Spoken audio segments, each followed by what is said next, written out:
Polres Aceh Utara berhasil mengamankan satu kasus atensi ya, yang dimana ini menjadi atensi Bapak Kapolri dan juga Bapak Kapolda Aceh terkait dengan tindak pidana perdagangan orang. Ya, jadi ini ada pelaku pertama RL itu, inisial RL sebagai mucikari, yang kedua Ika ini sebagai penyedia tempatnya ini disediakan di terminal rekan-rekan.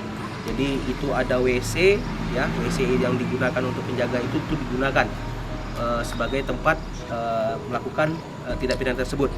Kemudian ada AN, FR dan MZ ini selaku pengguna jasa tersebut.